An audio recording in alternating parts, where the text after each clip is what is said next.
The Capital Markets Authority has released a soundness report, which now shows that high interest rates and depreciation of the currency are forcing investors to reevaluate their risk appetite. Jimmy Mbogo was there and now joins us with this report. Now, good afternoon, Jimmy.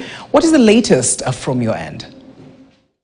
Well, thank you very much, and a very good afternoon to you too. Yes, as you rightfully said, this was the release of the Capital Market Soundness Report that basically looks at some of the activities that have been happening within the capital market space, and particularly here in the country, and also just looking at what are some of the trends that are happening globally. Now, this is the 28th quarterly report that is released by CMA, and this afternoon I'm joined by the Capital Market Authority CEO, that is Wycliffe Shami, just to have a quick discussion on some of the trends that are happening. Well, Shami, thank you so much for making time to speak to KTN. So I just want to get your sentiments when you look at the last quarter, when you look at the equities market, when you look at the bond market. What are some of the trends that you're currently seeing that maybe in terms of how investor behavior and sentiments then is you could attribute to?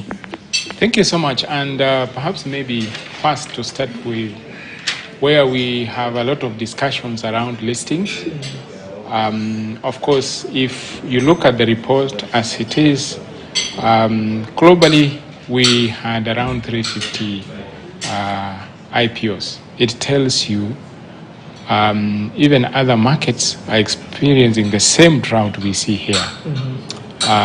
Perhaps because of the so many factors which we see worldwide, of course, from many factors like geopolitical and others. Of course, we understand inflation has risen in most markets, and obviously people are trying to settle in. So from that perspective, I think most markets are trying to see how to increase listings. However, let me also be very clear that even in that state, the markets have remained resilient. As in, of course, there is less activities, but you see they are resilient. Yeah. When it comes to bond markets, of course, we've seen increased interest rates, and mainly this is what we are seeing in the main developed economies, especially the US, where, of course, for the first time, we've seen the interest rates rise. Of course, we spoke about the rates having gone to the highest for the longest time we have known. And obviously, even if you looked at the mortgage rates in the US, you then find there is a discussion. Do we still increase them? I'm sure a lot of Kenyans, a lot of investors will be looking to see is the current liquidity state of the capital market.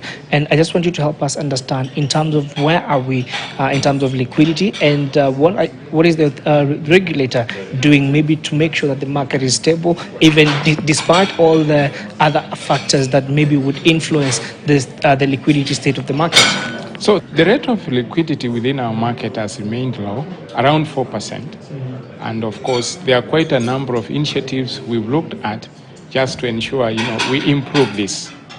However, I think in the regime where we see interest rates rising, and of course the issues we have seen around Forex, you have certain investors who are looking for opportunities elsewhere. However, what we have done very well here is to ensure the market is safe, the systems are good, the infrastructure is good. We have gone to an extent of introducing new initiatives. Of course, we have discussed the issue of securities selling and borrowing, which hasn't picked because of the issues we have around people wanting to be careful not to actualize losses. It's common knowledge that if you expect a certain price and you don't see it, as a human behavior, you want to hold on it until when the price is good in the market.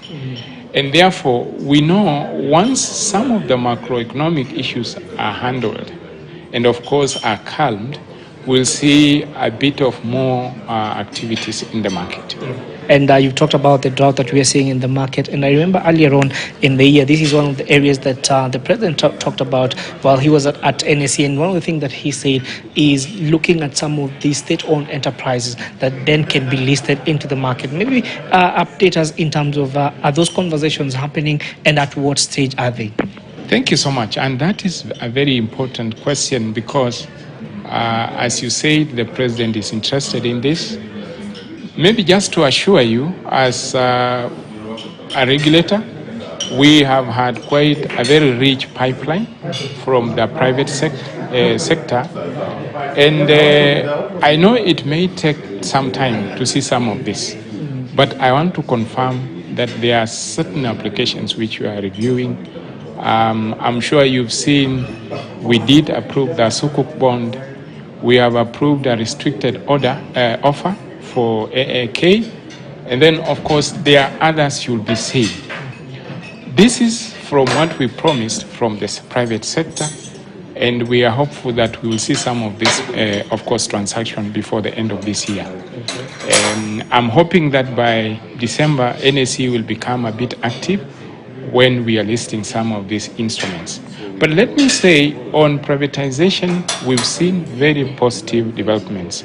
As you know, the president did sign off the amended Privatization Act, which then gives us the roadmap into, of course, handling the issues which were, of course, obstacles with the old act as we know it.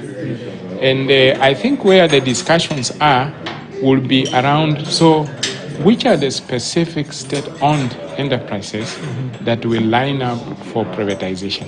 When you look at the current trends, both globally and domestically, what are those areas that you are concerned as a regulator that if this trend continues, then the market might not perform optimally? Well, there are specific things which I've already mentioned in terms of interest rates. We need to manage those. Forex trends affect foreign investors in different ways, and obviously we need to see how to manage this.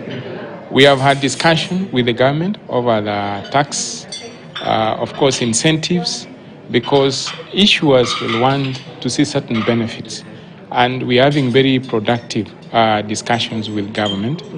But as I mentioned those three, I also want to say we've seen very positive trends in terms of how investors are getting interested in area of collective investment schemes. We know most Kenyans are finding this as an option because, of course, looking at the other investments, I spoke about land, which has become a bit not very, it's a trick area. You need to be very sure as you get in.